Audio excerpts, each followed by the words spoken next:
Hello everyone, welcome to another lecture on CS 110 for Laurel Ridge Community College and VCCS. I'm Amit Prambhat, and today we are going to discuss Chapter 9, Object-Oriented Design and High-Level Programming.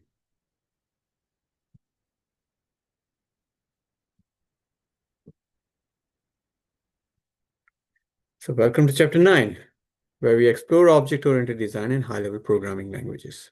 This chapter helps us understand how modern software systems are planned, structured, and translated into executable programs. We'll examine how object-oriented thinking enables us to model real-world problems using interacting objects, and why high-level languages make programming much more intuitive and powerful.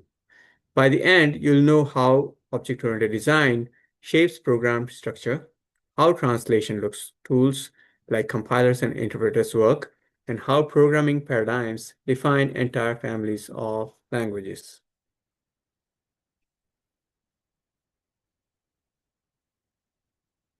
In this chapter, we'll start by distinguishing between functional design and object-oriented design.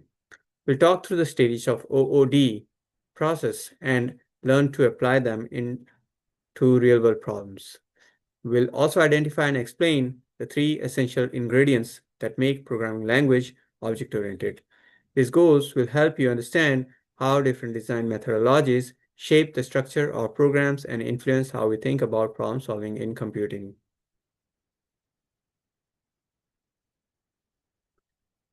The second set of goals focus on program translation, specifically the differences between assembly, compilation, interpretation, and execution.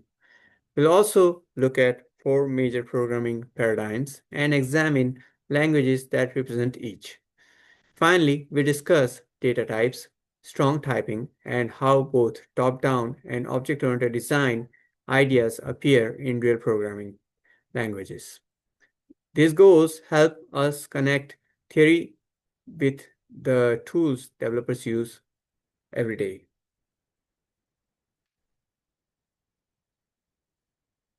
So object-oriented design is a methodology that solves problems by identifying meaningful objects in a scenario. Objects represent things such as students, cars, or dates that make sense within a problem's context.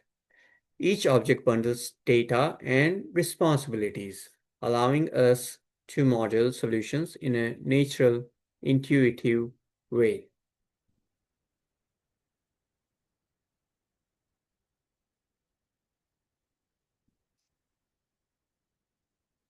In OOD worldview, solving problems means identifying objects, determining their properties and actions, and letting them collaborate.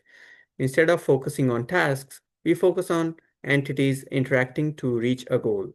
This collaboration-based approach more closely models real-world systems, making programs easier to design and maintain.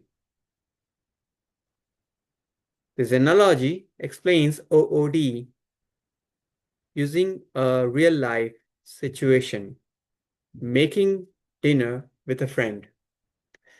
The objects are you, your friend, and the dinner. You and your friend are instances of the same class, people, with shared properties like names and eye colors, and shared behaviors like cooking and shopping. Each instance collaborates to complete the task. This helps show how classes define general structure while objects represent specific examples.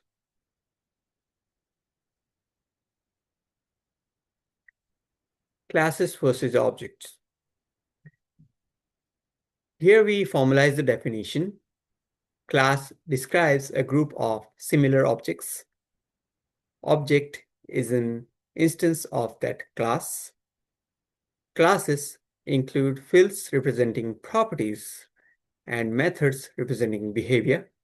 Methods like shop or cook define how the object acts.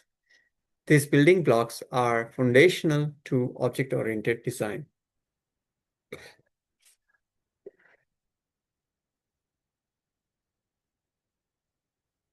Top-down design versus object-oriented design. Top-down design breaks problems into tasks.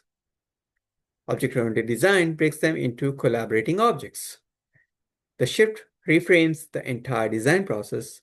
Instead of writing functions first, we identify entities and let their interactions drive the solution. This prepares us to think in terms of systems rather than sequence of steps.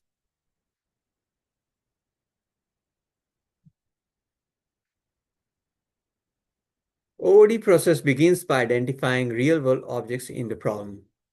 Next, we group objects with similar properties into classes. Finally, we determine each group's responsibilities, how they interact with one another. These steps guide us from real-world scenario to organized program structures.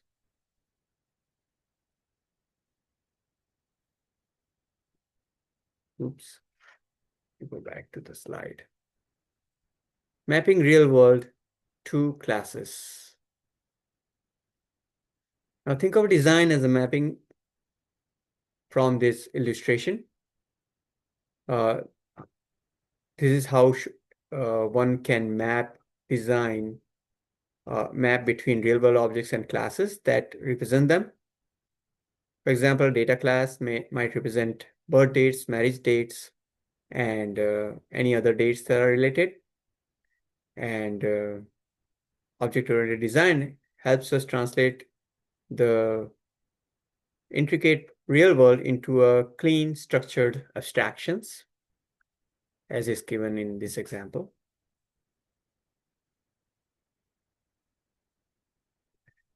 Now, how would you group those things? Group certain objects to create a class is what you might see here. Group ideas, I mean. For example, class date might have various instances like dog birth date or marriage date, and those instances hold specific data while the class provides the template. This illustrates object-oriented thinking. Classes define a structure and objects hold meaning to things that we are working with. Responsibilities. Responsibilities describe what classes must know and do. For a date class, this might include creating a date objects, creating the values of fields, comparing two dates, or calculating future dates. Responsibilities help clarify the role of each object in the program.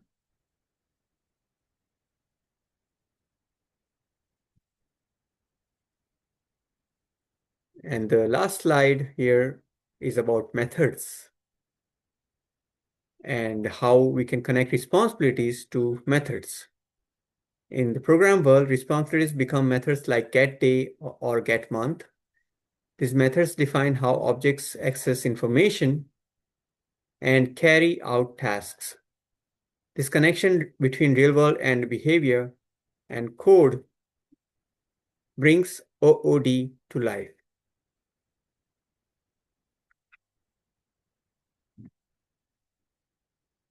OOD methodology. The OOD decomposition process has 4 stages. Brainstorming to identify candidate classes, filtering to remove duplicates or irrelevant ideas, scenarios to test collaboration among objects, and responsibility algorithms to define how each class behaves. This workflow turns raw ideas into structured program models.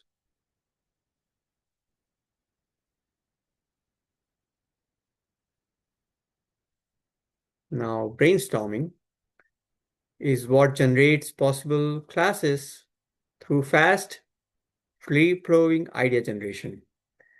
All ideas are welcome, humor and spontaneity help, and refinement comes later. This phase aims to produce a rich list of potential objects before narrowing them down. Filtering narrows the brainstorm list. We identify core classes, merge classes with overlapping properties, and remove those that don't fit the problem. This ensures we focus on the objects that truly matter in the solution. And again, as always, I recommend that while you are going through these videos, you pause on any of the slides that seem more intricate or interesting. Let it sink in while you're listening to me, or while you have paused the slide, and move on to the next one for a complete understanding of topics. Now, moving on to scenarios. Scenarios assign responsibilities to each class. A class may have knowledge, responsibilities, things it must know about itself, and behavior responsibilities, actions it must perform. Scenarios help ensure we understand how objects cooperate to solve the problem. Encapsulation is an important concept which is about bundling of data and actions so that implementation details stay hidden behind a logical interface. Each class encapsulates its state while sharing information only through defined responsibilities, ensuring safety and clarity in design. Responsibility algorithms.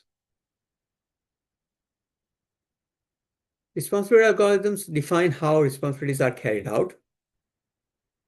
Knowledge responsibilities typically return the value of a field, while behavior responsibilities usually involve calculations or other actions. These algorithms turn abstract responsibilities into concrete code logic. CRC cards, class responsibility, and collaborators help record what each class must do and who it must work with. They provide a compact visual way to document OOD decisions and keep track of interactions among the class.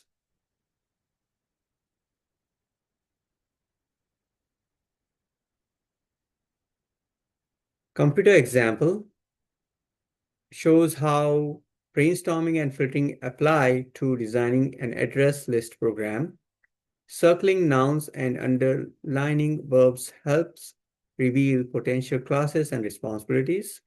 This method helps translate raw requirements into object-oriented structures.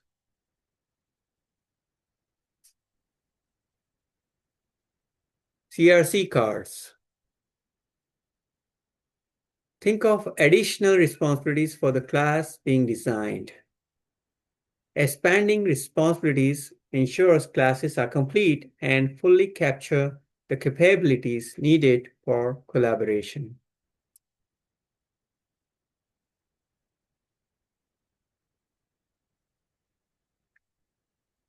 Continuing to the CRC process, this slide asks us again to consider missing responsibilities. The goal is to refine our understanding of what each class needs to know and do in order to fulfill its role in the system. Here, we are asked how this class differs from the name or person classes. This reflection helps clarify distinctions between class responsibilities and ensures our class hierarchy remains well organized and meaningful.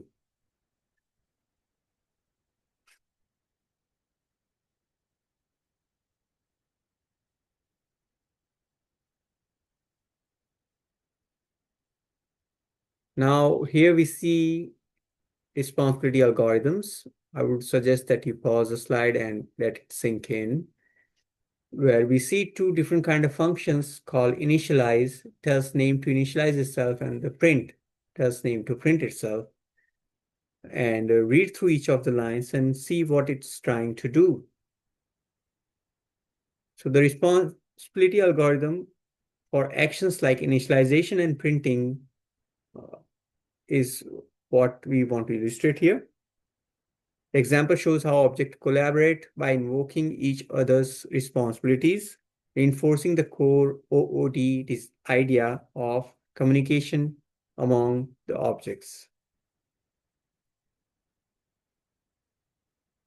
Here we see an example of responsibility algorithms, how classes may coordinate with others to carry out tasks. These examples illustrate how responsibilities translate to real code.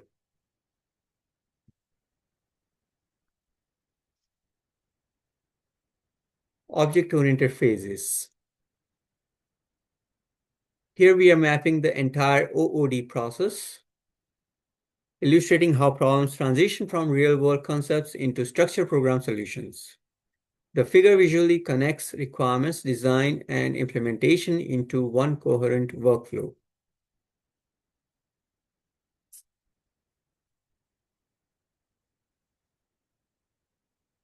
A high-level program must be translated into machine code before it can be executed. Compilers and interpreters perform this translation. The slide emphasizes that machine code is the format the computer ultimately understands.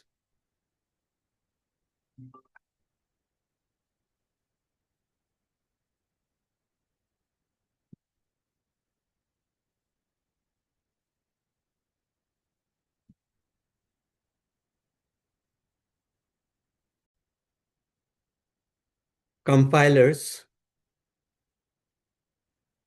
Here we see high-level language as one uses the human-readable instructions. The compiler translates these instructions into machine code. Compilation happens before execution, creating a standalone executable program. This slide shows illustration of portability improvement because of bytecode interpretation and compilation process. Those are being compared here, and we can see how compilation and assembly processes work. I would suggest you to examine these figures by pausing the video and understand how compilation workflow and how bytecode improves portability. Bytecode allows one compiled version to run on many machines using an interpreter like JVM or Java Virtual Machines.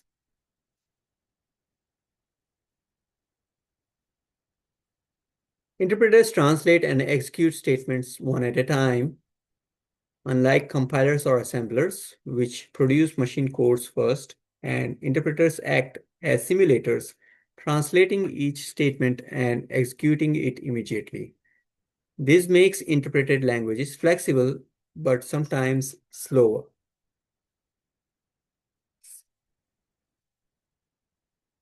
Java was introduced in 1996 and instantly became a popular language. We see that the portability was of primary importance for Java, as Java programs are compiled into bytecode, a machine-independent language. Java Virtual Machine interprets bytecode, enabling Java programs to run on any system with JVM installed.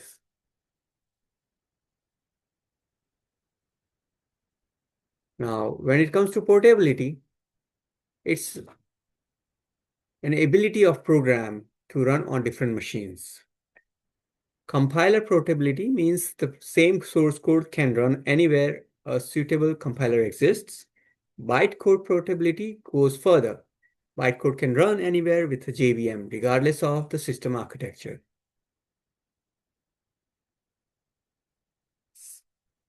The slide invites you to understand these concepts deeply and asks you if you understand the difference now. Moving on, discussing portability improvement because of bytecode interpretation. This figure shows how bytecode improves portability. By shifting much translation work to JVM, developers can write a program once and run it anywhere. A key strength of Java and other bytecode-based languages. Moving on to the next slide. This final portability slide reinforces the previous concept.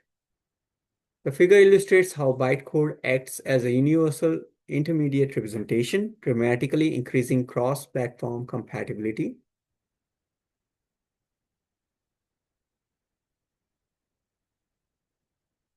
I suggest that you pause your video and let the idea sink in. Moving on, programming language paradigms.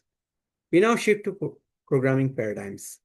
The imperative paradigm describes how to process data, while the declarative paradigm describes what results is desired. Each paradigm includes several sub-paradigms with distinct characteristics.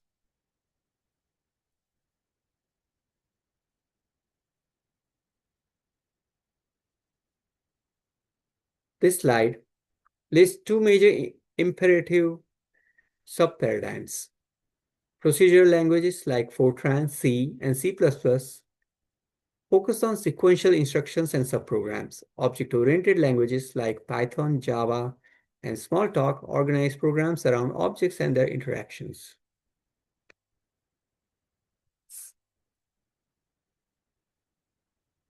The slide contrasts language styles. C++ is a procedural language with some object-oriented features. Java is an object-oriented language with some procedural elements. This illustrates how languages exist on a spectrum rather than fitting into a single category.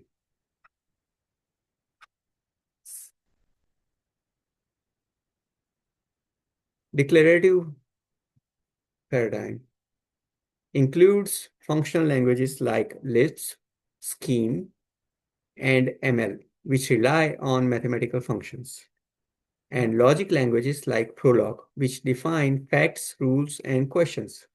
These languages describe relationships rather than step-by-step processes. Oops.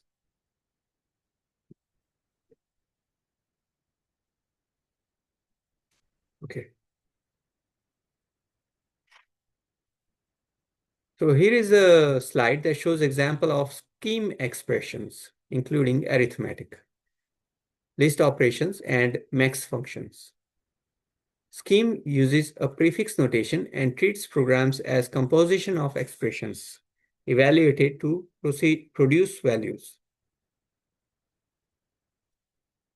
And here is another slide that presents a scheme definition of a factorial function using recursion. The example illustrates functional programming principles and compares them to pseudocode.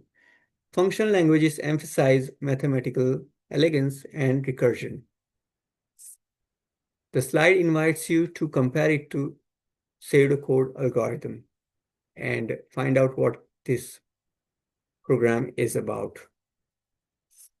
Here's an example of Prolog, a logic language. Facts like owns, marry, bow defines relationship here. Queries ask whether relationships exist. Prolog evaluates this against its database of facts and rules.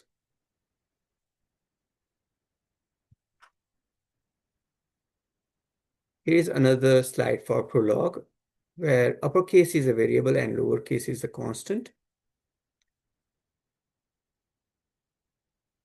Prolog can find all values that make a query true, such as finding all owners of Charlie. I'd like to invite you to explore Prolog by itself. While it is a very old language, it was used in a variety of applications, but with current advances in AI, we can see that logic languages are also coming back to a wider usage and application. So I'll finish part 1 of this video here, and I'll see you in part 2. Take care for now.